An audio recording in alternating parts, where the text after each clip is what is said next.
Hello students, we are back with another new video, and in this video we are reading chapter 5 Vedic.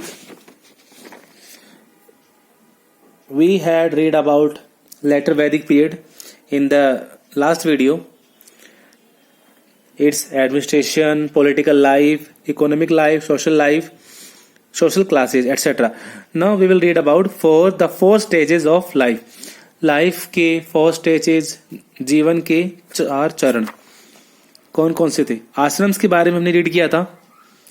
According to the religious text, the life of an individual was divided into 4 stages और आश्रम्स.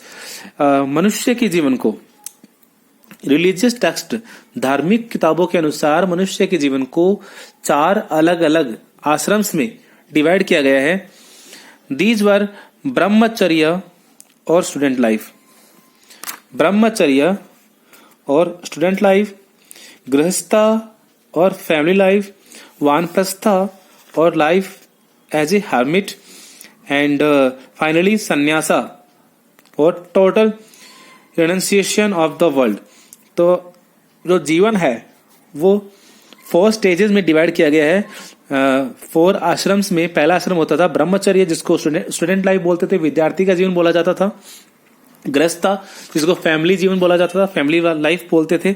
वानप्रस्था आश्रम, जिसमें एक जो मनुष्य होता है वो साधु का जीवन जीता है.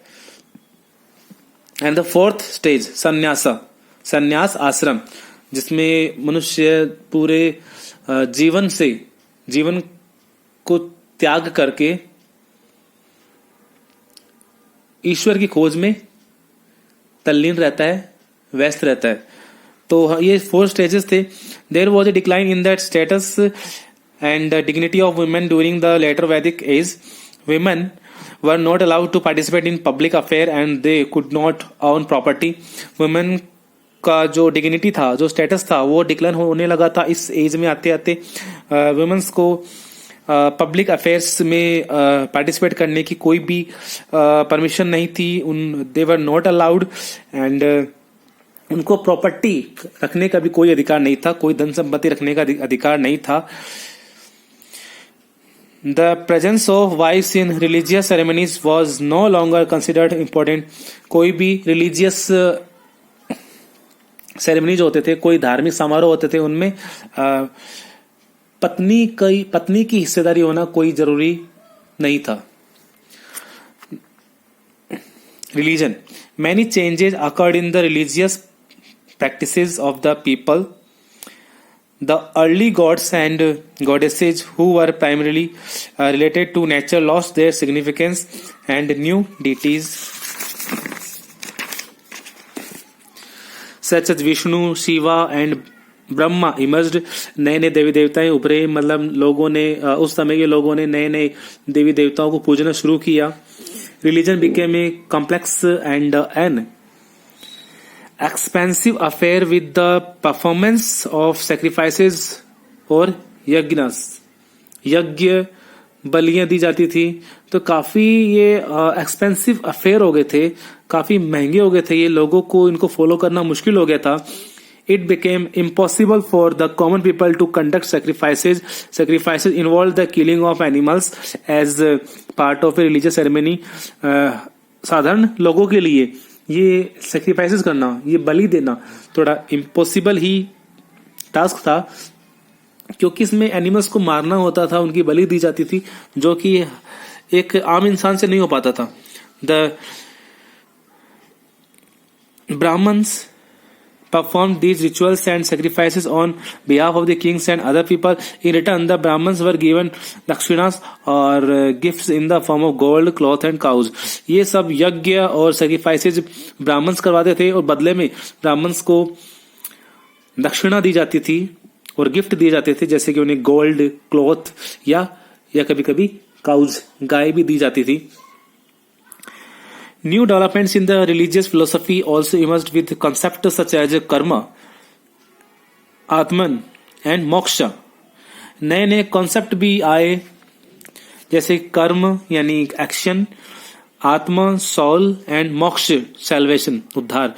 The importance of good actions was stressed as it was believed that these actions influence the next life. अच्छे कर्मों को करने को प्राथमिकता दी गई, क्योंकि ऐसा माना जाता था कि अगर हम इस जीवन में अच्छे कर्म करते हैं तो अगले जीवन पर उसका प्रभाव पड़ता है। इसलिए हमें अच्छे कर्म करने चाहिए ताकि नेक्स्ट लाइफ में, नए जीवन में शुरुआत अच्छी हो सके।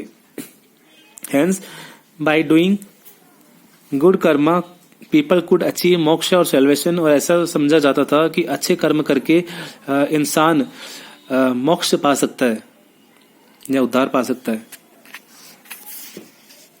ऑक्यूपेशन, क्या काम करते थे लेटर वैदिक पीरियड के लोग?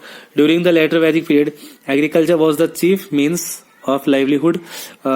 कमाने का एक ही साधन होता था एग्रीकल्चर, जिसको खेतीबाड़ी भी कहा जाता है। The use of iron produced better weapons and heavier agricultural implements such as iron ploughs, weaving, leather work, pot making, jewelry making and carpentry became more advanced in this period। इसके अलावा जो weapons होते थे, iron weapon, लोहे के बने हुए weapons और हैवियर एग्रीकल्चर इम्प्लीमेंट्स, खेतीबाड़ी के भारी औजार और लोहे के हल का भी काफी इस्तेमाल होने लगा था। एजुकेशन,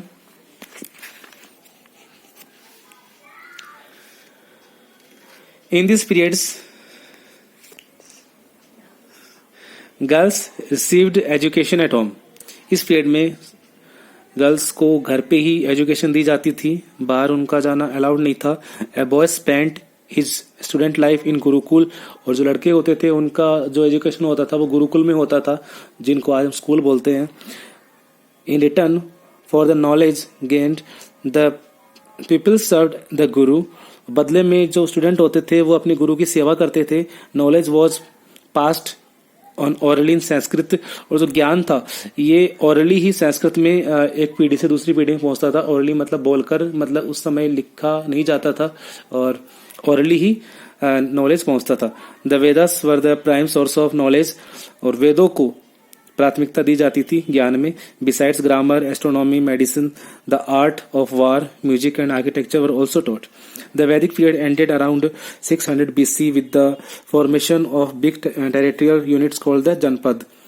और जो वैदिक पीरियड है ये 600 BC के आसपास खत्म हुआ, क्योंकि इसके बाद में जनपदों का बनना शुरू हो गया था। The megaliths, the word megalith literally means big stones।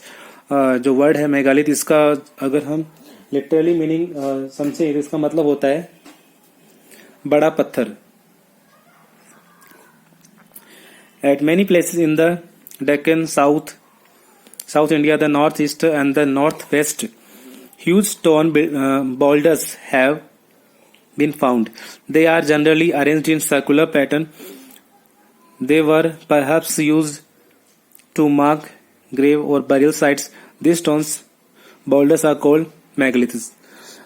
South में या मेगलिथ्स होते थे, बड़े बड़े पत्थर होते थे जिनको सर्कुलर उनको अरेंज किया जाता था। The megaliths have some special features। First, megalithic burials were underground and megaliths were placed on the surface to mark the burial spot। These probably served as signpost के रूप में इन मेगालिथ्स का use किया जाता था। Second, many objects have been found in the graves including human skeletons, pottery, agricultural tools, weapons and ornaments। और इन Graves में, इन कब्रों में कुछ ह्यूमंस के स्केलेटन्स, कंकाल मिले हैं, पोट्री कुछ बर्तन मिले हैं, एग्रीकल्चरल टूल्स मिले हैं और वेपन्स और ऑर्नामेंट्स, हथियार और गहने मिले। A few agricultural tools have also been found। Those meant for hunting, however, are more in numbers।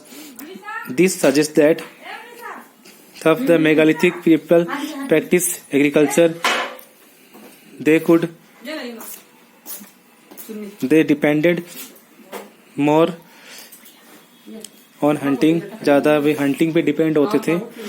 The graves also contain a large number of pots. Graves में काफी ज्यादा संख्या में बर्तन मिले हैं. In some pots filled with ashes, charred bones have been found.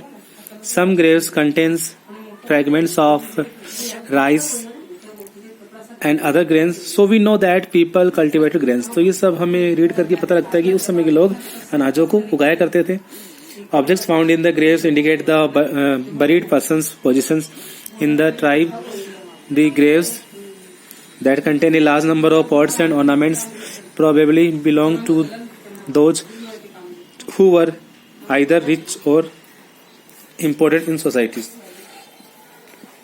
So we have completed the chapter, and there is a case study of इनाम गांव. इनाम गांव का केस स्टडी है. You have to read this. आप इसे read कीजिए and कुछ की टर्म्स हैं, इन्हें रीड कीजिए, अंडरस्टैंड कीजिए, and we will find the answers of question in the next video. Till then take care and have a nice day.